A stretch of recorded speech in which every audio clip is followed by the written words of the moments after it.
Hello, and welcome to the Path of Maximum Resistance, a vlog about my life, mostly. A very professional vlog, as you can tell. I use the word professional in the most sarcastic sense possible. Not a whole lot of pre-planning that goes into this thing, although today I do actually have, believe it or not, I have notes for about basically some mind joggers relative to what I want to talk about. And actually, the overall topic I want to talk about today is North Dakota, which is the state in which I was raised. Though I was actually born in Pennsylvania, I spent most of my childhood in North Dakota. I think from about fourth grade until I was 17 or so when I actually left for the Army. And of course, growing up in North Dakota influenced my decision to join the Army. It just had a significant impact on me in general. But the actual reason that I want to talk about, well, there's two reasons I want to talk about North Dakota, to be honest. The first is that since living in North Dakota, I've lived in many other states. Excuse me. I've lived in California. Well, currently I live in California. I've lived in Pennsylvania, Washington, D.C. I went to school in Florida. I've lived in Georgia, Colorado. Been kind of all over.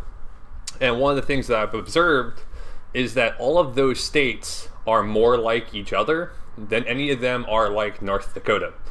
And in saying that, that makes me think that if you're from any of those other states, or if you're just, in fact, not from North Dakota, you probably don't relate to North Dakota very well, or it's a pretty foreign place to you. So hopefully I'll be able to tell some stories today that will give you an idea of what it was like growing up there, because I have a sense that it's probably way different than growing up anywhere else. So that's reason number one why I wanted to talk about it. Reason number two is because, like other topics that I've started addressing here in this podcast, or vlog, talking about North Dakota, though it's a specific issue itself, it's a specific topic itself, it sort of draws me towards a breadth of other topics. Like, in talking about North Dakota, I'll be able to address some social economic sort of observations, not that I'll be able to talk about with like any scholastic academic rigor. I'm just going to make some observations relative, the culture I've seen in North Dakota relative to what I've seen in California, or maybe down in the southeast in Florida where I went to school. We're all Americans, but we're all significantly different. And I think I've lived enough places for a long enough time in each place to be able to make some observations without making broad generalizations. Like, I don't want to say anything that's stereotypical, and it's really not fair to broadly brush people, but there are some aspects of growing up in North Dakota that gives people there, no matter how different all the people in North Dakota are, like on their individual levels, there are some things that are generally the same about them just because they have like that shared upbringing that's totally different from other places. I'm not sure if I've mentioned this, but one aspect of today's vlog that is slightly more professional than normal is that I actually have notes. There's so many things I could talk about when it comes to North Dakota. I mean, it's where I grew up, so it's kind of like trying to condense your entire childhood into like an hour, or however long I'll be on this vlog today. So I was in the gym this morning, things kept crossing my mind, and I would like jot down these notes, and there's no way I'm going to address all of them. We'd be here all day. But if I do start like having brain freeze, or maybe I start getting off track, I'll be able to look down and sort of bring myself back in the line and kind of elaborate on any one of these many topics I have here. But interestingly enough, I guess, the very first thing I want to talk about is Donald Glover. Yeah, like the rapper, the actor, his alias when he raps is Childish Gambino. I should tell you that I don't have a whole lot of, what's the word I'm looking for here? I can't think of the word, exposure. I don't have a whole lot of exposure to like pop culture. I don't have cable television. Most of what I know about what's going on in the world as far as like entertainment and stuff like that is through like social media. I am a dork about that stuff. Like, I love Twitter. I'm always on Twitter. Twitter is actually like my primary news source. I do all the Instagram. I'm really like, I'm probably about as old of a millennial as you can be, but I'm very much a millennial in that sense that like social media is definitely like my deal. I really like it. But on the other hand, I don't have cable TV. I don't go to the movies very often. If I listen to the radio, it's normally sports radio or like business radio. So like I don't know what the new music is outside of like techno and electronic music that I'm really into. And I get all of that by listening to like radio shows that I really like that aren't mainstream. So anyway, point being is I didn't know who Donald Glover was until this weekend when he was on Saturday Night Live, which again, I wouldn't have had exposure to except for it was trending all over Twitter. So of course my interest was piqued and I checked out who Donald Glover was. I saw his new video for This Is America, which blew my mind. And then I actually went down a rabbit hole last night of watching him freestyle, which is incredible. And then watched like all these other rappers freestyle. I was watching a bunch of like Chance the Rapper freestyle and so on and so forth. And it just like, it was this crazy rabbit hole. It was really entertaining and like I really dig that stuff. And I know you're probably sitting here wondering to yourself, like, what in the world does Donald Glover, Childish Gambino, have to do with North Dakota? And I would guess probably not a whole lot. Like, I wonder if Donald Glover even knows if he's ever been to North Dakota. Who knows? So him specifically probably has nothing at all to do with North Dakota. But that said, the reason I have an interest in him is, well, first of all, it comes to these vlogs, and in seeing him do his thing inspires me to do my thing. Like, though I'll probably never have like his fame or popularity or, man, he's so talented, like, I'm not sure, like, I clearly don't have like some of the aspects that he has, but so obviously he, in the different things that he does, there's demand for it, but in seeing him do it, it inspires me to do my thing. Like, I sometimes wonder about doing these vlogs. I'm like, am I taking myself too seriously? Are there people out there who might be like, it's kind of cheesy, why are you on camera talking about your life, who cares? And when I think about not doing it, I then see someone like Donald Glover who's out doing anything he wants to do, and I'm like, dude, he's out there living his life, I'm gonna live mine, and like, I don't know, it's an inspiration. But that's not actually the reason why I wanted to mention him. The reason I wanted to mention him is because the reason I have a latent interest in like rap music and that sort of culture is, surprisingly enough, in North Dakota, that's what I grew up interested in. It's probably going to blow your mind, and, well, maybe it won't blow your mind, I don't know. But when I was like a 7th or 8th grader, especially one of my very best friends and we were really into like African American culture. But like, for real, if you would have been in our cars at any time, we both had stereo systems like JL subwoofers in our car, and like I had a Rockford Fosgate 250 amp. And the reason I mention that is because we had those stereo systems because we listened to rap. And that's like, I mean, I listen to a breadth of music. I've always liked all kinds. I've always liked like electronic music. But one of the things I've really always liked is rap. And not just like a superficial level of rap. I'm telling you, if you would have been in, and the reason I mentioned our cars, if you would have been in my car or my friend's car as we were driving to school every day, you would have heard like Too Short. Like my friend, it would surprise you to know that these like 7th graders in North Dakota in like the late 90s probably knew as much about Too Short, the rapper, as like anyone in America. We were like obsessed with Too Short. My friend was all like, he had every Too Short album and EP and like mixtape and like underground, everything. And I don't think if you think about North Dakota, you might not think of kids driving around bumping like Too Short. I had like the old Funkmaster Flex like mixtapes. Crazy. I was real into like the Dog Pound, Daz and Corrupt. It's insane, and it's kind of funny now because I live in Long Beach, and I'm not kidding you. When I used to grow up in North Dakota, I used to hear about Long Beach like Death Row Records, and to think that I live here now is kind of almost insane. But that was a huge influence on my upbringing. In fact, I remember like in maybe 8th grade, maybe I was a freshman in high school, I don't know, somewhere around that time, I was obsessed with Tupac. I just, like, and I'm talking like, I knew all of Tupac, not just like, oh, you know All Eyes on Me, okay, so you get it. No, like, I had like Tupacalypse Now, I had an album name that I can't really say explicitly.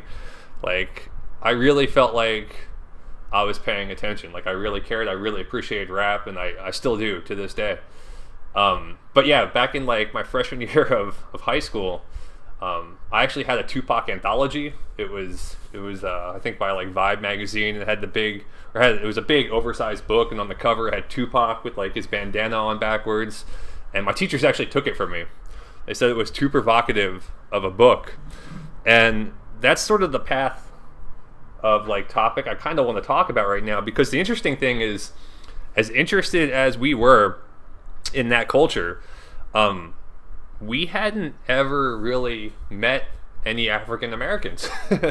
I grew up in a town called Macville, Mcville, North Dakota, a town that at the time had about 500 people, and I think now as the population dwindles, it has about 300 people. And I think if you were to go through the census, so the demographics of the town, it's probably like 99.9% Caucasian, for sure. The interesting thing is that in 1996, the city, and I say city, it's like the second biggest or third biggest town in North Dakota, and yet it only has like 50,000 people, is this town of Grand Forks. And right along the border of Grand Forks, it's on the eastern, if you don't know about the geography, Grand Forks is on the eastern edge of North Dakota, and it's separated from Minnesota by the Red River of the north. It's an interesting river that actually flows north, but it separates Grand Forks from East Grand Forks. And in 1996, the snow was so significant that winter prior, and it froze, but then it thawed so dramatically, like the thaw was so quick, that the rush of thawing water flooded the Red River. And like the entire city of Grand Forks was flooded. I mean, you can Google this stuff about I think it was 1996, the flood of Grand Forks in 96, and it was incredible. Like a 40,000 person city completely abandoned. It basically hit the entire city. The entire river just went boom outside of its banks, and just took over the entire city. Things caught fire like in the middle of the river, and like you would think like water and fire, but the actual problem was buildings would start to burn, and they couldn't get any equipment out to go put out the fire. So like there was a big fire hazard, or actually a big fire catastrophe. It's a really bad situation. So they had to evacuate all the schools in Grand Forks. And one of the things about Grand Forks is right outside of Grand Forks is the Grand Forks Air Force Base. And because of the military population, their demographics were slightly more mixed than like my small town upbringing. So to sort of bring you to where I'm going with this is when the high schools in North Dakota were evacuated, some of the students came out to my high school, way out in the country. And one of them was actually this, I can't recall his name now, but this African American kid. And like, it's so crazy to think about now, but we were so fascinated by him. Like, it was just, our exposure was so different. And I guess that's the reason I'm telling you this, is to tell you that like, and I think it's different now. Like, this was when the internet was still, like, it was around, but wasn't quite as ubiquitous as it is now. It's like our interconnectedness wasn't quite as solid as it is now, so your exposure to things wasn't as broad as it is now. But like then, like having this African American kid in our school, we were just like, whoa, like it sounds so bad, but I mean this in like the best way. Like we really like kind of found that kid fascinating, and like he was like a cultural exhibit. And one of the funny things I'll always remember is I used to have my ear pierced, and I had Nike earrings, like a Nike swoosh.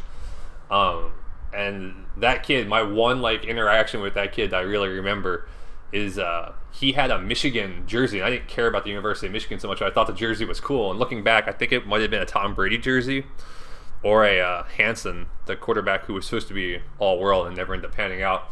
A Michigan jersey. He had one, and I wanted to trade him straight up, so I ended up trading him my Nike earring for his Michigan jersey. And I actually got really scared because that very same day after I traded him my earring, he was jumping on a trampoline and the earring fell apart. And he was such a sweet kid, like he didn't even care. He let me keep the jersey, and he was like, "Oh, bygones be bygones." So that's sort of interesting. So like, you would never think about it, but here in North Dakota, here are these kids like not exposed to that sort of culture, but envying it anyway. And on top of that, of course, like in North Dakota, at least when I was growing up, basketball was everything, and more so for me, and I'll get to that in a second. One of my very first experiences let me tell you first the reason I ended up in North Dakota. So my grandparents had actually moved out to North Dakota many years ago for their retirement. And at the time, we were still living in Pennsylvania, my parents and me and like my family. My parents used to go out to North Dakota like every summer and visit, and they really liked it. And so it was kind of like, they had some exposure to it. They had some experience out in North Dakota. But I mean, my parents and my family had always lived on the East Coast. Like, I'm one of those families that everyone lived in like the same block in Chester, Pennsylvania, or Ridley Park, Pennsylvania, or Delaware County. Like, everyone had always lived there. And like when I moved from outside of Philadelphia, we moved to Berks County, and that was like the farthest expansion of the family ever. Like, we were definitely like a southeast Pennsylvania family. So no roots in North Dakota other than my grandparents had, traveled out there, out yonder, and moved for whatever reason when they retired. It came to be my grandpa got really sick, and part of that, and I think my parents wanted to move out to North Dakota anyway, and plus they felt like it'd be a better upbringing for me, like less crime, less trouble for me to get into, though that didn't bear fruit. Like, I found ways of making trouble anyway, just maybe not as significant trouble as I might have gotten into in in Pennsylvania, but my own type of trouble anyway. But we'll get to that. So my grandpa had gotten sick, and we were going to move out there to take care of him. And actually, the crazy part is, after we got out to North Dakota, my grandpa recovered, and my grandma, who I actually became super close to, I used to call her me mom, like the single most intelligent, wisest, wittiest person I've ever met in my life. She just like abruptly came down with cancer.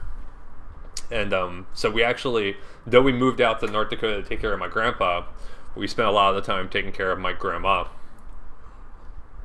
But that's what got us out to North Dakota. I want to tell you something kind of interesting, since I'm talking about my grandparents, how North Dakota is. So let's talk about like the geography of North Dakota, and then sort of the values that North Dakotans hold. And I think the story I'm about to tell will symbolize that and sort of give some significance to it. So in North Dakota, so like my town of Mackville was this 500 person town, right? Most of the people though didn't live in town. Like, North Dakota is an agricultural community, or agricultural type state, supported state, so a lot of people live on farms. Us included. We had a house when we first moved to North Dakota that was like 7 miles out of town. Though like we weren't farmers by any means. It was just a cheap house. And to give you an idea of how crazy, let me tell you about how different North Dakota is. I'm going to come back to my grandparents' story because it's so important. It'll really kind of, like I said, kind of parse out what North Dakota values are like. But let me tell you about like monetary sort of situation in North Dakota. And this became clear to me a few times. First of all, when we first moved to North Dakota, and I'm not sure if this is totally true, but this is basically true. Like, I'd have to confirm with my parents. But the house that we had out in the country, big house, had like basement, first floor, second floor, like a big yard. It had like a garage, actually had like a barn. It had all kinds of stuff. As far as I know, we actually, like, the deal we made is the landlord was basically like, hey, if you upkeep this place, if you paint it, you clean the pipes, you like take care of it, you can basically have it. I'm not sure what we paid for it, but I don't think we paid much. I think it was mostly like, it was basically like we were like the managers in residence, kind of interesting. So that goes to show you, because that's a house that would cost hundreds of thousands of dollars anywhere else. And then it became even more clear to me. So the winters in North Dakota are unbelievably harsh, just insane. That would be a podcast all in and of itself, just talking about how stupidly cold and how tremendously snowy it gets out there. But it got to the point where we only had a car, and both of my parents worked in Mackville itself. And like I said, our house was about 7 miles outside of Mackville, maybe even more, maybe about 10 miles outside of Mackville. And it got to the point where my parents couldn't make it to work because the snow was so bad in the winter that their car couldn't, make it to work. And the reason I'm telling you this is because we had to make a decision. So my parents were going to buy like a 4x4 vehicle to help them be able to get to work every day. And they realized that they could buy a 4x4 vehicle, or there was a house on sale in town And let me tell you about this house in Macville. I'm talking like hardwood floors, a wood burning stove right in the middle of the living room. I mean, a really nice house. The basement wasn't furnished, but it was like ready. It was prepared to be furnished. Like, it was in really good condition. I think 2, maybe 3 bedrooms upstairs, 2 bathrooms, like one of those old timey tubs that like exposed tubs where you can take a bath. Just like, I'm telling you, this was a really nice place. It maybe like a 1/4 acre a lot right on the corner in town. Really nice garage, built-in garage. And the interesting thing is that house actually costed less than a 4x4 vehicle. My parents had to decide, did they want to buy like a Blazer or did they want to buy a house? Because each of them both cost about $20,000. And ultimately, we decided to buy that house. That just goes to show you, like, North Dakota is a whole different world. And I'm sure it's not quite as frugal or as affordable now as it was then. But I'm not even kidding. Like, people were giving, like, houses away. Really true. So, my grandparents, coming back to this whole value story I want to tell you. So I lived, like I said, 10 miles out of town. And now, to give you this context, North Dakota is 100% flat. It's all flat. You can see, if there was a storm on the horizon, I could literally see a storm coming in, approaching a town that was like 15 miles. I could literally see it raining on the horizon in a different town that was 15 miles away, like an hour before it hit my place, just because the land is completely flat. And then on top of that, there's no trees. Any trees that you see in North Dakota are human planted trees that they put up for like windbreaks around the houses, but naturally growing, there just aren't trees. It's the Great Plains for sure. So one of the things about that is that it's always windy. Always windy. North Dakota always has like a steady breeze, just constantly windy, because there's no like trees to break up the wind, and then it's totally flat, so there's nothing like topography to sort of dampen down the wind either.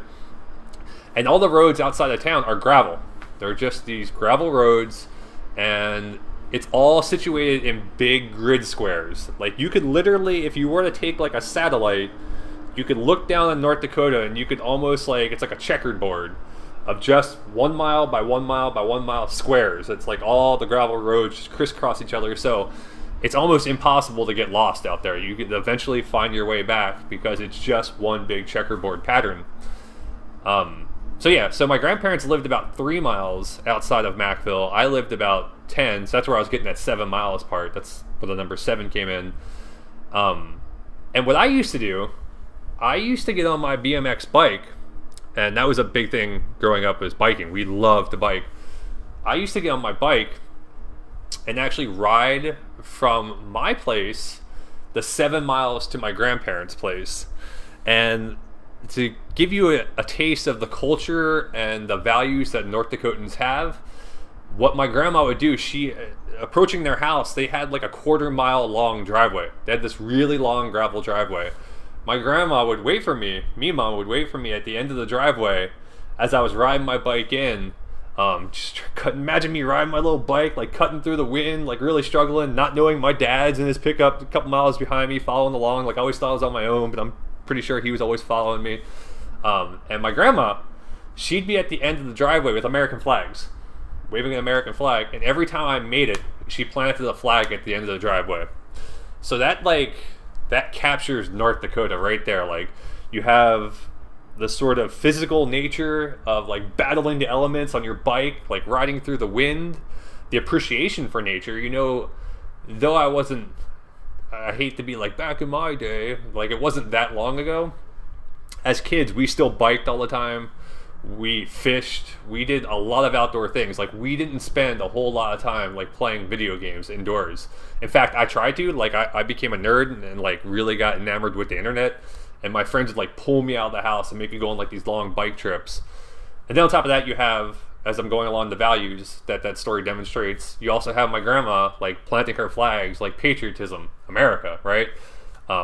It was something that you didn't even think about. And it's really kind of interesting to reflect on that now from the current perspective, because like the patriotism that we felt then, I want to say, I don't want to say patriotism is forced now, but it's become so politicized that talking about patriotism and nationalism connotes a bigger agenda than the more holistic, or the more natural sort of sense of patriotism I had growing up. Like, it wasn't patriotism that was bogged down in like all the minutia. It was just like America. Like, you rode your bike to go see your grandparents. This was like the most American thing ever, at least to me. And that's when I think of America, that's sort of what I like. When I think of American values, I sort of picture that. I picture her at the end of the driveway planting the American flags. And as I went into the military, obviously that's something that was like near and dear to me. But more influential to me actually joining the military, I think, was that my grandpa was actually a federal arms dealer. That's what he did by trade. He actually he was like a weapons cleaner. He could take apart weapons, put them back together, do all that stuff, and he really really liked guns. In fact, on my grandparents' property, though they didn't have a lot of land, it's North Dakota. You have all the land that you want around you, right? Like there's no trespassing really, for the most part. But within my grandparents' like yard, they actually had a gun range. They actually built like maybe a 50-meter like shooting range where you fire into hay bales and shoot targets. And so we would go fire every once in a while. My grandpa, the really interesting thing is that he went blind. Not completely blind, but I guess the way they described it to us is that he could basically only see out his peripherals, and I put my fist in front of my face because that's how it was described to us, is that if you were to put your fist in front of your eyes, what he could see is what you would see when you're looking at your fist, just like out the very peripherals, like I was saying, just the little glimpses on each side. And yet, he would still clean weapons. Like, he knew them so well, people would still bring their weapons to him, for their rifles, for him to clean, and he could do it despite being blind. And the reason that I bring this up in the context of me joining the military is because what I would do is I'd ride my bike to my grandparents' place, and imagine, these are people who lived like the most wholesome life ever. Like, they didn't have television. They literally, like, they had a television, it wasn't plugged in, and I'll tell you a story about that in a second. They didn't have cable. They literally, their radio was set to Prairie Public radio, the public broadcasting station. They would listen to classical music all day. And what I would do is I would go and I would read to my grandpa. And it tended to be the magazine. Well, I'd always read magazines to him. And the magazines I reflect back that I was reading to him were mostly like Soldier of Fortune, like the American Legion magazine, because, he was a veteran. And like, so that gave me a huge sense of wanderlust too. Like, reading those Soldier of Fortune. I remember specifically reading the situation reports that were in Soldier of Fortune. And that really sort of stoked my sense of adventurism, like, from a very young age, reading those magazines. Also, they were amateur pilots. They used to fly experimental airplanes, not in North Dakota, but prior to me actually, really knowing my grandparents, they used to fly. And so I used to read aviation magazines to my grandpa all the time too. So I've always had like interest in aviation as well. So yeah, my grandparents had a huge influence on my life, and they're part and parcel of North Dakota. Like, everything I think about North Dakota is sort of in the ambiance of them, like, or in the greater context of them. They were, to me, North Dakota. My grandparents were. So I'll tell you, when I first moved to North Dakota, I might have started to allude to this, but perhaps not. In North Dakota, in my high school, the biggest thing in the whole world was basketball. Basketball was everything, and it was kind of like the movie Hoosiers. In the state of North Dakota, and this is another way of, if you're familiar with high school sports, how this will differentiate North Dakota from everywhere else in America. We only had 2 classes in North Dakota for North Dakota high school sports. We had Class B and Class A. Class A consisted of like the big schools like Grand Forks and Fargo and Bismarck, and there's only a handful of schools in that class. And then Class B was all of the rest of the schools in North Dakota. And to give you a sense of how different that is, like, in football, we didn't have enough kids to make like 11-man football teams, so we actually played 9-man football. But alas, my high school was awful at football when I was going. Like, we never won, but we were really good at basketball. And this brings me back to my grandparents, because when I moved out to North Dakota, we were actually living with my grandparents before we got our own place. And being a kid, I wanted to watch TV. And so the very first thing I did when I got to my grandparents' place is I plugged in their TV, and my grandpa was not having it. But it was what it was. They didn't have cable. But it just so happened that the very weekend I moved to North Dakota, or very soon after I moved to North Dakota, the town next to us, their small school had gone to the state basketball tournament. And I can't tell you, going to state basketball tournament, if you're a Class B boys basketball school in North Dakota, is seriously, they shut down school, they closed school, it was an excused day off to go to state basketball and skip school. Everyone was going to go anyway, the school wasn't going to operate because there'd be no teachers there to, operate it, because everyone goes to state basketball. And it was cool. The town next to me, so like I said, I grew up in Mackville, North Dakota, and I'm not going to digress too far because, I guess if I get too specific about some stories in North Dakota, some of your eyes will glaze over, but I do have to give a shout out because there was this kid, really awesome basketball player named Scott Hansen from the town of Tulna, North Dakota. And Tulna, North Dakota is actually a town smaller than even Mackville, of maybe 200, 300 people, and he managed to take his school to state basketball. He played in the semifinal game. I'll never forget, and this is why it's so prevalent in my memories, because it was that very first day I plugged in the TV. I got to watch state basketball, and I saw Scott Hansen. Before I knew anything about the schools, I saw them playing basketball, and Scott Hansen actually made a half-court three-pointer to win the semifinals game to get into the championship game, to take North Dakota, or to take Tulna to the state championship game, which was amazing. He became a legend immediately, a myth. And for me, that was one of my very first sort of exposures to what's important in North Dakota. So I saw the whole community rally around the Tulna basketball team, and I immediately got a taste of basketball is key here. Basketball is everything. So it all kind of pulls together, because when I tell you about my appreciation for rap music, it all kind of comes together, because what I used to do, I'd come home from school, I had jump soles, plyometric workout shoes, and I would literally, I'm not kidding you, every day come home, drink an entire pot of coffee. I'd watch the very beginning, the introduction to Space Jam with Michael Jordan. I'd rewatch that compilation. If you've ever seen it, there's there's this introduction video that's highlights of all of his career awesomeness. I'd watch that, and then I'd watch a whole bunch of Above the Rim, and I'd prepare myself mentally. Then I'd go work out for 2 hours every single night. There was nothing as important to me in the world as the ability to dunk a basketball. That's all I wanted to do. Ultimately, I was able to dunk. It was a struggle for me because I couldn't palm a ball, but I remember starting in my 8th grade year, I could stand under the rim, jump up, grab it with 2 hands, and I was super proud of that. So, but yeah, basketball was everything. And to go back just real quick, because it kind of it came to me as I was thinking about watching Above the Rim with Tupac, just to give you a sense of how real or how genuine our appreciation for that culture was. I had another friend who probably once a month, probably even more often, every week, we would literally watch the movie Belly, which is this crazy movie with Nas, and it's all about that sort of a lifestyle that we were not familiar with, but that we envied, big time. So it's just it kind of just goes to show you the sort of the weird dichotomy of growing up somewhere that was sort of isolated and sheltered, yet getting exposed to things and becoming interested in things that you didn't actually have any real interaction with.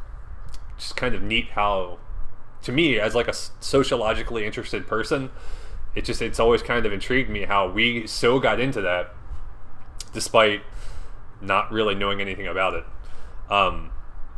So yeah, but that being said, so North Dakota, so again, it's these contrasts, right? So on one hand, you had these kids who were really into this culture that should have been foreign to them, but on the other hand, it was also sort of an insular type place. North Dakota, when I was growing up, was still the place where kids were expected to come home and have dinner with their parents. And like, I mean that. Like, my same friend who was really into Too Short and the rapping and all that, and used to get in trouble with me drinking all the time, he also would go home every night and have dinner, like meat, potatoes, vegetable, like every single night. And that was like expected. Like, that's what you did. Like, the family bonds out there are still real, and I'm sure that's still the case these days. Whereas I feel like on the East Coast, it's a little bit more sporadic. Like, it's a little bit different of an upbringing. People are more into like what they're doing, their own thing. Whereas in North Dakota, you come home every night and you have dinner, and that's always sort of lingered with me, that my friends had that sort of upbringing. Like, I appreciate that. But again, it's interesting that on one hand, sort of had like this very modest, humble, sort of ingrained, and on the other hand, we were kind of trying to go wild, listen to like gangster rap. So it's interesting for me to wrap my mind around the dichotomy of it all. So yeah, so kind of going on with that, as I said, basketball was by far, I can't say by far, and I'll tell you in a second why. I would say basketball was among the two most important things to us as high schoolers, because along with that was drinking. And I know it gets tiresome if you've been watching these vlogs, and like every vlog I eventually start sort of going back to the influence that drinking has had on my life and addiction and those things. And if it gets tiresome for you to hear them over and over, like redundantly, imagine what it is like dealing with it. Like, for the longest time, everything I did was in the shadows of like, how can I do it with alcohol? And looking back, it's just like this stupid redundancy I wish I didn't deal with. And now, unfortunately, it's being reflected in these vlogs. But it's a really true, I mean, if you want to know about my life, then you would hear a lot about alcohol, because for about 30 years, well, I guess I probably wasn't drinking before the age of 10, so I guess for maybe 20 years, it was one of the biggest factors. So you can't like avoid it. It's always going to come up like during every story, especially in North Dakota. And again, the fun thing about talking about alcohol in North Dakota isn't just to talk about alcohol itself, it's to sort of tease out the differences in North Dakotans and everyone else. Because I wasn't like a North Dakotan by nature. My parents weren't from there. And so that made for an interesting conflict, because one of the things about North Dakota is there's so little to do. A town of 500 people, like, we didn't have a movie theater, we didn't have a Burger King, our grocery store had like 2 aisles, literally. Like, so I'm not kidding you, if you wanted to go to Burger King, we used to go to Grand Forks just to like, oh, I'm going to Subway. Like, that would be like a big deal, going to Subway. And that was like an hour-long trip. Grand Forks was like 45, 47 miles away, like an hour-long trip. And like, you would go there, you'd be like, oh, I'm going to town. And you would go to Subway, you'd maybe stop at the movies, and that was like a really big deal. But within our little town of 500 people, there was nothing. Our pharmacy started renting out videos, so you could do that. But for the most part, like, there just wasn't the sort of things that you have in bigger cities. So the adults, there's a huge culture of drinking in North Dakota amongst the adults, for sure, but it's also there amongst the kids. In fact, when I was getting recruited into the Army, you have to imagine that the recruiters in the Army aren't from the state that they recruit.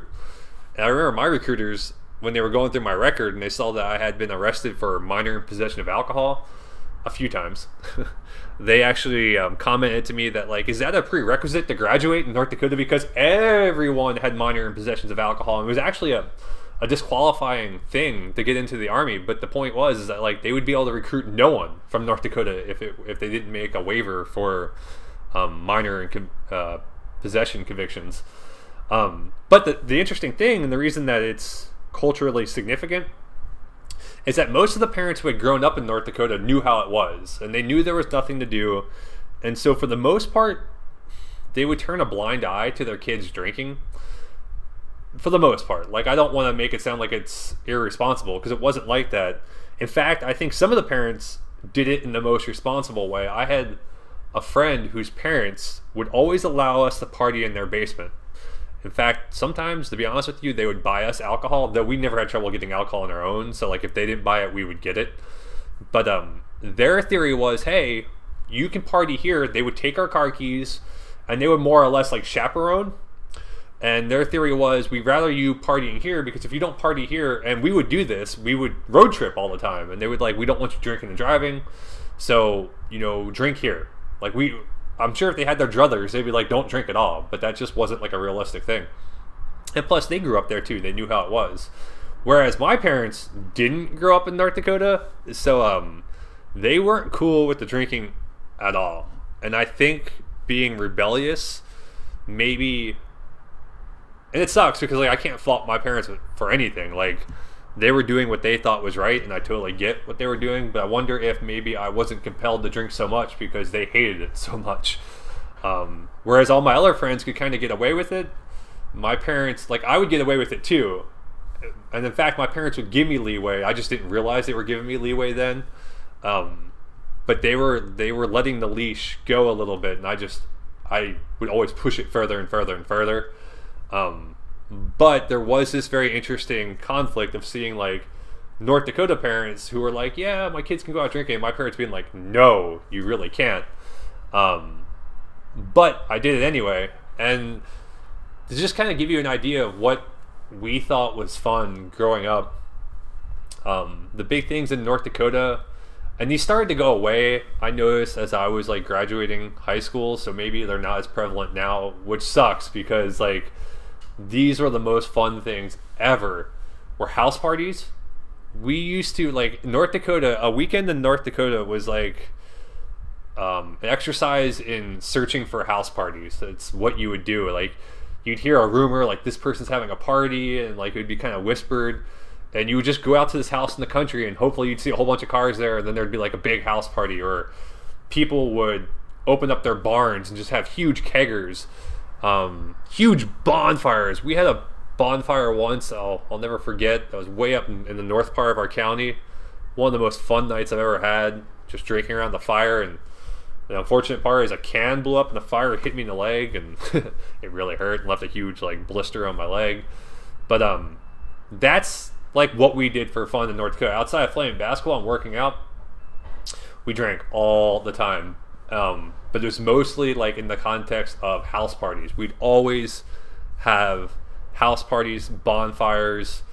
There was, in North Dakota, what the adults, besides drinking, do for fun, a lot of them have vacation houses out at this lake. There's a few, I guess to kind of give you an idea of the geography in North Dakota, the topography, there's lakes all over North Dakota. They call them sloughs. They're just like little bodies of water everywhere, and they're just everywhere in North Dakota. But some of them are actual big lakes, and two of them, Stump Lake and Red Willow, became like vacation resorts where people would buy cabins and have cabins, out there, and they take their boat on the lake. And also, like on weekends, they would just go out there and relax. And we would go out there and party all the time. And in fact, at Stump Lake, they played softball, and we would play softball, and it was just one big booze fest, is all it really was. But it wasn't always innocent, and some of it kind of begins my path of my sort of dalliance with alcohol and trouble. And I can tell you a couple of stories. If I were to spend all day talking about the different times I've been arrested with alcohol, it would be embarrassing, first of all, so let's not do that. But I will tell you one story, and in a sense, I'm actually thankful that I got arrested, oddly, because it could have been way worse. And I won't mention any names, but it kind of goes hand in hand with the lake resort thing I was just telling you about.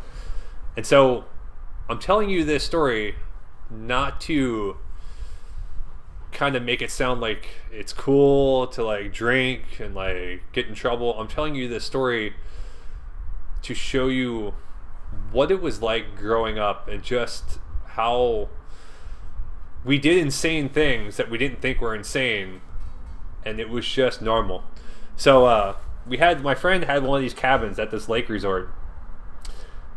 It was cool. Like, he was the life of the party. He was one of those people that like everyone kind of wanted to be like.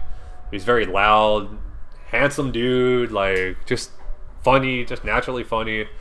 and it was cool. So it was actually at his cabin, and there was this girl that he had been dating off and on for like a really long time, and she had been at the party, and at the time they weren't dating, and there was always like sort of chemistry between them.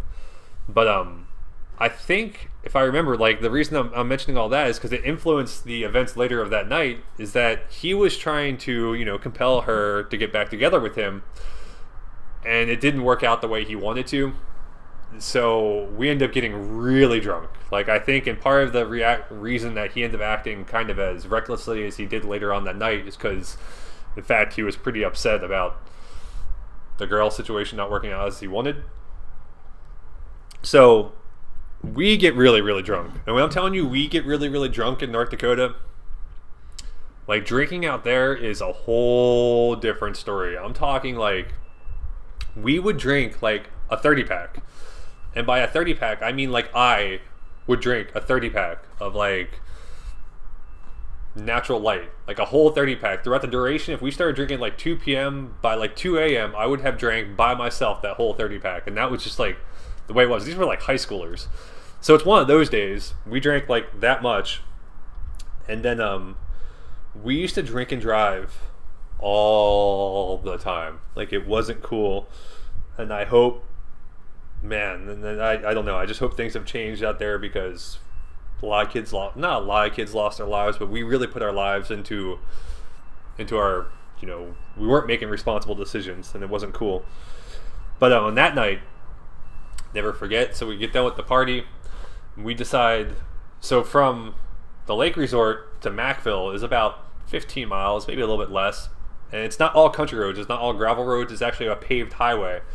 But North Dakota is one of those places where you might not see another car between the lake resort and our town, especially like 2 or 3 o'clock in the morning. You're not going to see another car. Like there's so few people driving. Hey, there's my dog. Sorry, she distracted me. So after the party, and remember, we're about 17, 16 years old. We're in my buddy's car, and we're driving back.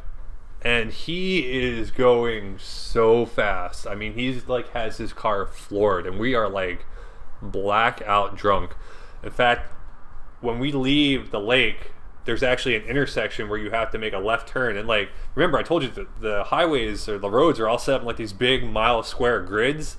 So like, if an intersection is coming up, you see it approaching from like half a mile away. You know it's coming.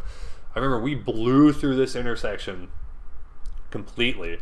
End up leaving huge skid marks and going back to it. I remember seeing those skid marks forever and just being like, wow. Like if that intersection wouldn't have been, if it would have been a T intersection instead of like a, instead of like being a total 4-way intersection, if it would have been a dead end, who knows. We make it back down the road. I'm telling you, we're going like 100 and some miles an hour. All of us just super drunk. And North Dakota, though it's flat, there are like little ravines, little tiny hills. And I'll never forget, it's pitch black out, we're going as fast as we can, and I'll never forget, we were playing, there was a movie that had come out called Go. I've never actually seen the movie, but we used to love the soundtrack, and one of the songs on the soundtrack is the song Magic Carpet Ride, but it's like a remix. It's like an electronic remix of the song Magic Carpet Ride. And I was sitting shotgun, I was in control of the music, there were some kids in the back, and then my friend driving. And I put in the CD. I put in Magic Carpet Ride, and like that just, if there was any chance of us becoming responsible, as soon as that song came on, ambulance going by, I'm sorry. As soon as that song came on, it like, the pedal hit the metal, you know? And we were flying, going as fast as we can, totally blacked out. We're coming up over this hill, and right when we crest this hill, I see like parking lights in the distance, and my buddy, he actually had a radar detector in his car, and it starts going off, and like immediately, we knew it. As soon as I saw those parking lights in the distance, I knew like who else would be on this road other than a cop sitting there. And there was. And the crazy thing about North Dakota is like, you know the cops. In my town, there was only one cop. There was like one sheriff for the whole county, and there was a deputy in each town, so you knew them all. And like, I knew this deputy really well. He had arrested me a whole bunch of times. And yeah, so we got arrested that night. Drinking and driving. But we still had about 5 miles left before we would have made it to our house. Or made it back to Macville. So I think in arresting us, maybe I should actually be thankful towards that cop. I had a ton of resentment towards him forever, being an immature little kid. But now I look back, and that ride home was not, that was, man, I've done 2 tours of Iraq, and looking back, that might have been one of the more dangerous things, was that ride home. It wasn't cool. And I guess I tell you that story because it happened all the time. Like, we literally did stuff like that. Like, I've gotten a handful of minor possessions. I've been pulled over. I've been arrested. I've gotten DUIs. It's really bad. I'm really regretful. But I haven't gotten caught more than I have gotten caught. So we used to do that all the time. It's part of the culture. And I guess that's why I was also kind of mentioning the difference between North Dakota families and like my Pennsylvania family, is that at least some of the North Dakota parents took the tact of, let's not let our kids go down that path, so let's let them party at home. And it's tough. Like, that's a really tough parenting challenge. Like, I don't envy parents in North Dakota, because what do you do? And I guess it's probably different now that electronics are more ubiquitous. But man, being a parent when I was growing up in North Dakota would have been really tough, because what do you tell your kid to do, right? Like, there's nothing in Mackville to do. So you're just like, and the kid has, he has a way of getting alcohol, and everyone else, all the adults are drinking all the time. So it's hard to say, like, no, you can't do that. And yet, like, I mean, it's really tough. It's a parenting challenge that, I can't fault my parents for the way that they, the tactic that they took, because, I mean, it's not a challenge that I want. That's for sure. So, yeah. So I can kind of tell you that my path of getting in trouble continued, and I kept getting in trouble. And my parents, when I tell you that they kind of, like, let me have more freedom than I thought I had, I can kind of elaborate on that, because my parents, like, I would get in trouble. I would do something like, when my friend got his DUI, like, I got grounded for a month or whatever, and this would happen all the time. But really what was going on is my parents were kind of like a ball of aggravation, and I didn't realize that I was kind of poking the beast. You know what I'm saying? Like, they would tell me, don't drink, then I would do it. They'd be like, don't do this, and I would do it, and I would defy them over and over. And eventually, so I used to drink, like, I'm not kidding, whereas we would have house parties like every weekend, I, on the other hand, was drinking every night. Like, that literally was my daily schedule. As I was telling you, I would come home, drink a pot of coffee, work out for like 2 hours, and then literally find someone to go out drinking with almost every night. This is in high school. I'm not even kidding. Like, almost every night I was drinking. It was crazy. Or I was trying to. If I wasn't drinking, it was because for some reason I couldn't get my hands on alcohol. Otherwise, that's what I was doing every single night. So, but my parents, like, it's not that they were condoning it. They certainly didn't want me to do it. And one day, I remember, like, I came home drunk, and my parents were like, that's it. It's like, whatever, that's it. They're like, yeah, that's it, you're done. And my parents had always told me, like, one day you're not going to be welcome in this house anymore doing what you're doing. And I didn't believe them. And I'll never forget, one morning my mom was like, well, you no longer, like, basically they were kicking me out. To make a long story short, my parents were kicking me out. So I remember that morning I told my mom, well, if you're kicking me out, then I'm not going to school. And my mom was like, you're kicked out. I don't care where you go. It's just, you're not allowed here. And whatever, I didn't really believe them. I came home from school that day, and, like, literally like a movie, my stuff was on the front of the lawn, and the locks were changed to the doors, and, like, I no longer lived in my parents' house. And I deserved it. Like, that's not, like, bad parenting. That's, like, I brought that on myself. And it really sucks too, looking back. So my parents worked really, really hard, and I just didn't know it. Like, my mom worked 2 jobs. She worked all day, like 8 to 5. And she'd come home for like an hour, and then she would go work another job till like 9 o'clock at night. So they were doing what they could do for me, and I just wasn't appreciating it. Hey, here's my puppy. So when they did finally snap, looking back, I'm actually fortunate they didn't snap earlier. And in the end, it ended up being what I needed. And now let me use this story to not just tell you about myself personally, but to tell you a little bit more about North Dakota. So I get kicked out of my house, I have nowhere to go. Of course, I'm like a high schooler. I have no money. This is how crazy North Dakota is and how different it is from anywhere else in America. In my town, there was 2 apartment complexes. One of which was kind of like almost like a senior citizens. Like everyone who lived in the apartment complex was a retired senior citizen, and the rent was all based on your income. And the apartments were actually run by the municipality of Macville. And I was kicked out of my house, and so the city auditor, who actually was my friend's parent, she worked it out that I could move into one of these apartments, and since the rent was income based and I had no income, they literally charged me, I'm not kidding you, like $25 a month. For real. Like I had an apartment for like $25 a month. It was literally how much I had to pay. Like how insane is that, right? That's North Dakota. Like, and it also goes to show you that like despite making trouble, we took care of each other. There's definitely a community spirit out there, that like a neighborly spirit that doesn't exist anywhere else, that's for sure. And maybe I should be more appreciative of that. But yeah, so I was kicked out of my house. I was in high school. I was living in this apartment by myself. We used to have like little parties at the apartment, but again, I just wasn't behaving very well. I was, of course, as I'm wont to do, I kind of overblew everything and like, oh my, the world's gonna end. Like, pity on me. I've been kicked out of my house. My parents are the worst, and like I took advantage of the situation. And I think I do that.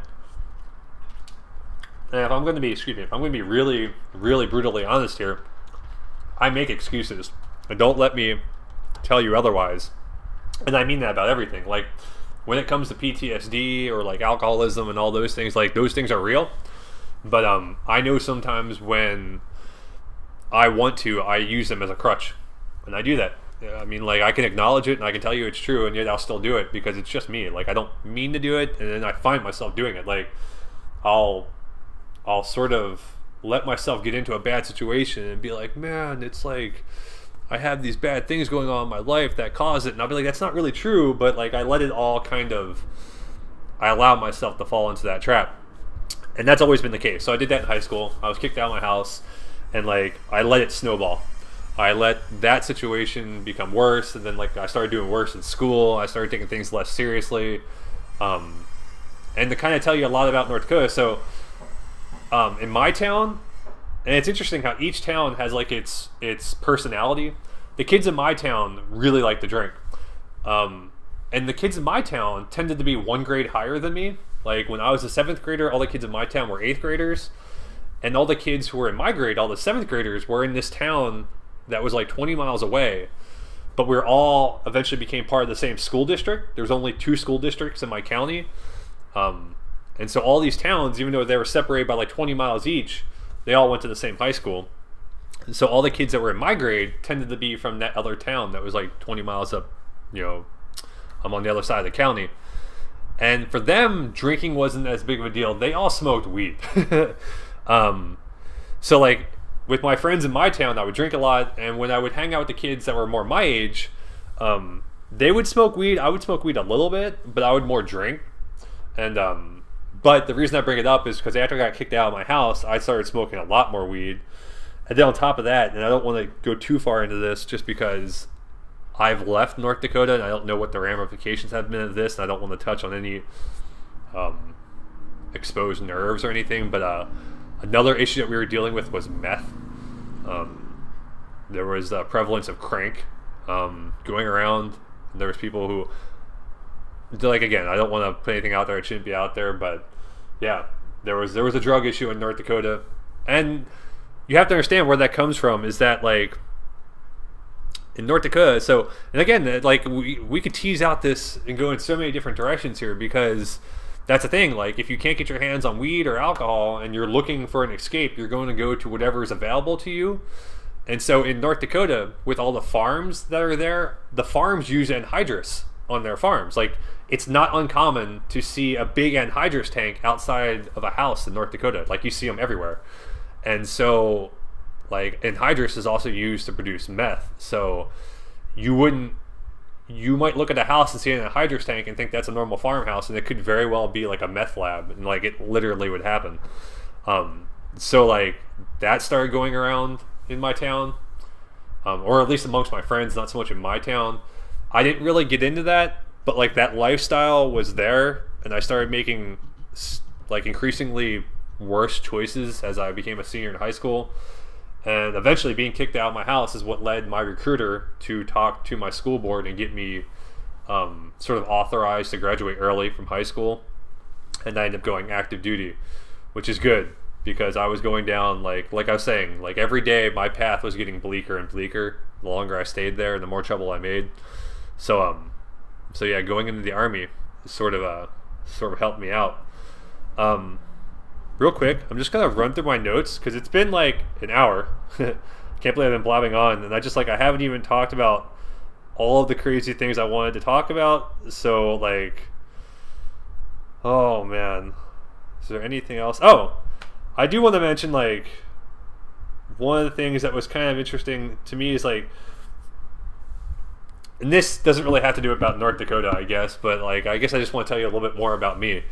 And so I've told you why I joined the military. If you watched, I think, last episode, I mentioned like these books I used to read about Vietnam and like how I wanted to be in the Navy, but in any case, I wanted to be in the military.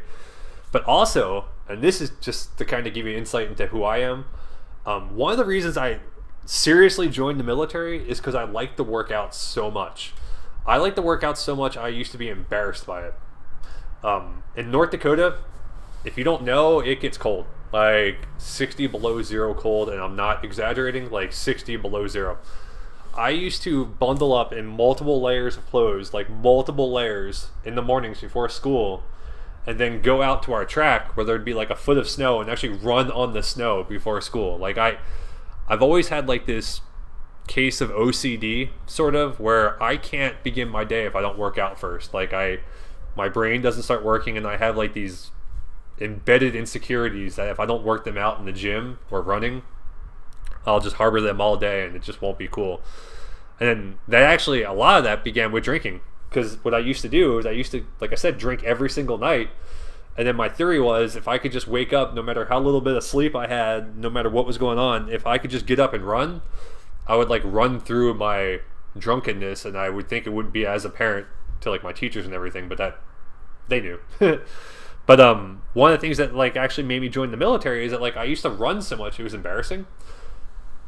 More in my own head. Like I had some friends who would make fun of me for how much I ran, but I would blow it up to be even more of a case. Like I said, like my biggest demons I battle are in my own head, and I used to tell myself that like I used to literally, I'll never forget, outside of our little town, we had like this little airfield where like general aviation airplanes could land into. It's like a grass strip. Basically people would like, because you know they would kind of use airplanes for like laying out pesticide on their farms, and that's where they could land and everything. I used to go out to the airfield and go running, and if people were coming to school, if I saw my friends coming down the road, I wouldn't want them to see me running. Like I would go run and hide so they couldn't see me running. Like I was ashamed of running. So legitimately, one of the reasons I actually joined the military, I'm not even kidding, was because I envisioned in my head that it was a place where they would embrace my desire to work out. As weird of a reason as that is to join the military, not even kidding you, that's really one of them. And so I just wanted to kind of like, I don't really know why I wanted to tell you that, but it's just me. But there is one last thing I wanted to talk about because I think it's a deep cultural issue. And that's, well, let me just kind of address it like this. When I moved to North Dakota, like I said, it was like 4th grade, and I had moved from Philadelphia. And I don't know how things are now, but it still is. Like, the values there are super strong, super family, super, like, religion is a really big deal there. Like, all my friends went to confirmation. I literally, like, until I graduated, I didn't know what confirmation was. Like, all my friends went to confirmation, and all I knew is that, like, they got a bunch of money. And so I was always like, I want to be confirmed. I went to Sunday school once, and, like, I didn't like it, so I left. But that was, like, a big deal. You went to church every Sunday. All my friends were confirmed. That's like the Bible Belt up there. It's a really big deal. Every town, our town of 500 people had 2 super well-maintained churches. 3 maybe?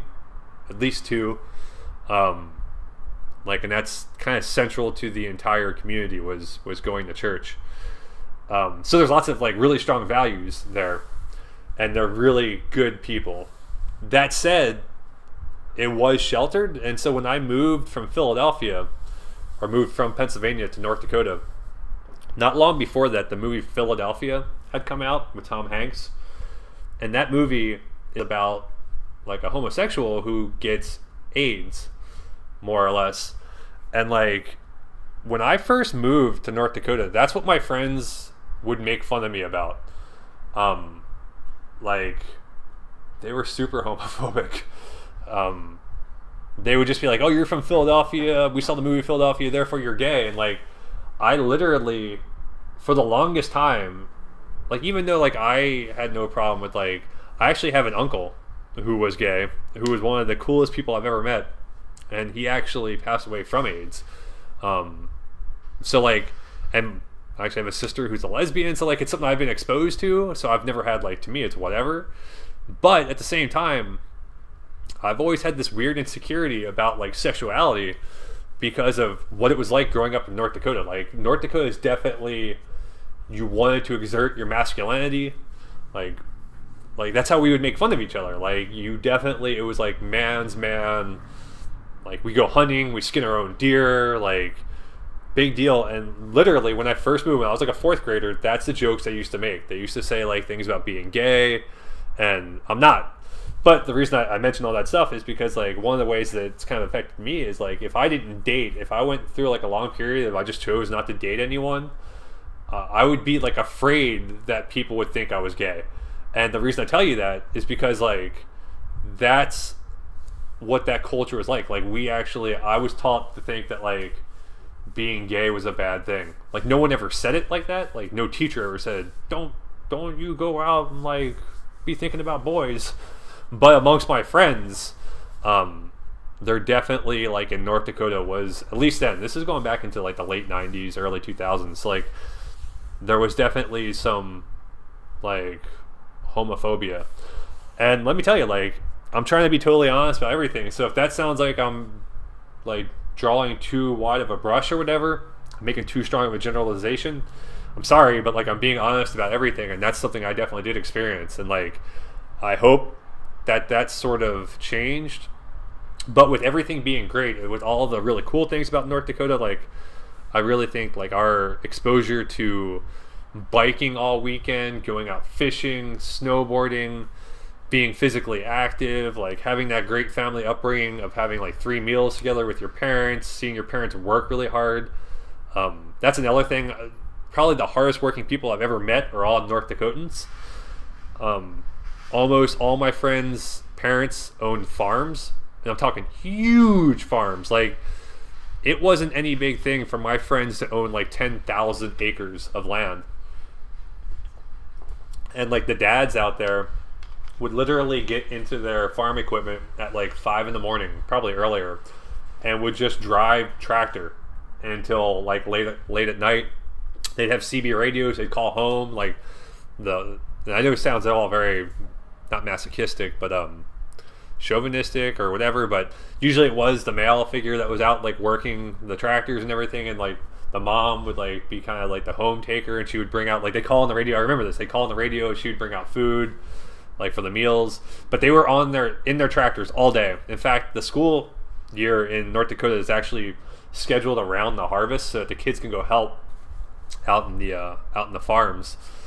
So like with all of that good and that positivity, like I really think it's a wholesome, traditions, value-based community. At the same time, it's not without its warts, and definitely like that shelteredness. And then again, I think it's probably different now because of like the internet and the exposure you have there. But for a long time there, it was sort of an inclusive type of thinking in a lot of instances. But I mean, again, I'm just trying to give you an idea of what it was like. I'm not trying to, I guess, make too much of a value judgment. I'm not trying to say good or bad. I'm just trying to give you a pretty picture of what it was kind of like. And again, I think I pretty much exhausted most of what I wanted to tell you. But just now in like general terms, just to give you an idea, like, so my high school, we graduated with 47 kids probably. My town had 500 people. my high school, so like I said, all of the towns in my county all made up one school district besides one town that had its own school. So I literally had like a 30-mile drive to high school every morning. And I think about this. This is when I think about the differences between growing up out here and what it was like growing up in North Dakota. There's an elementary school down the street from me, and I pass it every day when I'm going to get a cup of coffee, and the school buses are pulling up. And I wonder to myself, like, how long are those kids on the school bus every morning? I mean, how far away can you live from the elementary school, here from your house? I can't imagine it's very far. When I was in high school, a lot of times we would drive ourselves to school, but when we did take the bus, it was actually like a multiple hour ordeal. First of all, you got on the first bus that would do a route in the country. It would pick up all the kids in all the different country houses. And what they would do is the buses would actually reverse their route sometimes just because it would get so old. Like, the kids who were picked up first would have like an hour and a half bus ride to pick everyone else up. So every once in a while they would reverse it. And so like the kids who got picked up last would get picked up first. And that's just to get to the first drop-off point. So they would take us to our elementary school in my town, in which it was like a transfer station. We would pick up another bus and then go the 30 miles to my actual high school. So like just getting to and from school was like an hour and a half on the bus. But that's, I imagine, much different than what it's like out here. So I think about that all the time when I see the school buses out here. I'm like, do they even get use? And it's crazy. Like, our school bus used to go into the ditch. And that probably sounds funny. It goes into the ditch, but that's actually, it happens so often in North Dakota that going into the ditch was a pretty common term. It just means that like the roads were slick, and your gravel roads, all the gravel roads in North Dakota are kind of raised up off the surrounding area by like a gully. And if the roads were slick, you would go off into the ditch, and then like a tractor would have to come pull you out, and it was just a typical thing. And I'm just kind of real quick like shotgunning through different things about North Dakota that are coming to my head, so I can just put them out there and just kind of give you a feel for all of them. Going into the ditch was a normal thing. Hitting a deer, that's like a rite of passage in North Dakota. Like, everyone hits a deer with their car. There are just deer everywhere in North Dakota. Just so many deer. In fact, like, it's crazy because I'm a vegetarian now, and ever since I moved to California, I've been a vegetarian. So for like 5 years, I've had meat twice. But in North Dakota, and it's not an ethical thing. I'm a vegetarian just because it makes me feel better as far as my health, my nutrition. But in North Dakota, like, they almost force people to hunt because there's so many deer. The population is so prevalent that like they have to thin the herd, like, or else it would just be deer everywhere. So in North Dakota, you eventually hit a deer at some point with your car. I did. I hit a deer with my car coming back from Grand Forks. I was going way too fast. I hit a little deer and it totaled the car. That's a story I'll tell you one day. There's one other story I want to tell you about, and to sort of elaborate on it, I should tell you first, and I know we've already gone over an hour, so I'll try to be quick here, but me getting kicked out of my house and going into the Army wasn't actually the first time I was kicked out of my house. I actually had a soft kicking out prior to that. One summer, maybe it clearly wasn't my junior summer because that's when I went to basic training. So probably like my sophomore year, I wasn't kicked out of my house, but like my parents, like, it's not so much that they didn't want me around. It was just that like I knew I could stay somewhere else and get in more trouble. And my parents always kind of took the case of like out of sight, out of mind, in the sense that they were fair. They always said to me, if we don't catch you doing something wrong, we're not going to punish you. So if it's hearsay, if someone says, we hear that Steve was out doing this, we're going to give you the benefit of the doubt to trust that you weren't actually doing it. But anyway, my interpretation of that was to go somewhere else to get into trouble. So I stayed with my friend for like a whole summer. I actually lived with a buddy. His parents worked like really weird hours, so we were basically unsupervised all of the time, and we just got into so much trouble. We used to love professional wrestling. We used to like total small town stuff. I'm not even kidding you. We used to wrestle constantly, and I mean like hardcore, like throwing each other off the roof of our house into like tables. Probably counts for how I am now. But the story I want to tell you about real quick, my first car, I had one of those like 1980s long, like Lincoln, like Brougham Continental type car. It was actually a Grand Marquis, now I think about it. Long 4-door sedan type car, right? And it was like our party vehicle. That car was almost like an RV. It was so big that we could take it to like the lake resort I was telling you about. We could throw like a bonfire, and a couple of people could be passed out in the hood. People would be passed out in the car. You'd be passed out in the trunk. And I have some stories about us driving around people in the trunk. But this one summer, we were partying. We were in the Grand Marquis doing our thing. And again, this will be the last story I tell. I don't know what caused this, but we were just like drinking. It was summer. It was cool, and like listening to like the FM radio, and like I have these. I can hear the songs. We listened to the same FM radio station all the time that played like the most poppy '90s music.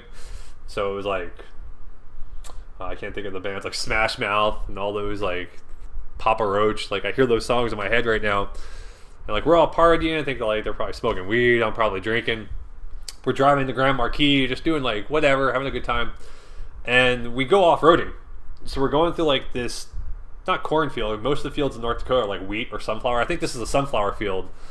And so like, if you've ever seen the movie like Interstellar, at the very beginning of the movie, he's like chasing around the UAV, and he cuts through like the cornfield. Imagine that, but it's a sunflower field, and it's like these 15-year-olds in like a big Grand Marquis, this blue and white boat of a car. So like we have the music playing, we're driving as fast as we can, like you can't see anything, like the sunflowers are like like sunflower heads like flying off everywhere, and we're like yay, just having fun. Our shirts are off. Just cool, like small town stuff, right? Car's floored, and all of a sudden like we're just driving through this field, and all of a sudden the sunflowers just open up, boom, and you can just see total clearing. And I'm going as fast as this car can go, and like boom, boom, boom, hitting all these bumps. And all of a sudden, like the field gets clear, and the reason it gets clear is because it's water. It's water. You know, I was saying that there's like these little lakes all over North Dakota called sloughs. Well, right in the middle of this field, there was a slough, and there wasn't like a sandy beach that led up to the slough. It went like sunflowers, water. So all of a sudden, my car just went zoom, and we were like a boat, like an amphibious vehicle. We went from flying through the sunflowers to hitting the water, and we were going so fast that we just and then the car got bogged down, and then suddenly my car was like floating like a middle of a lake. 100% true story.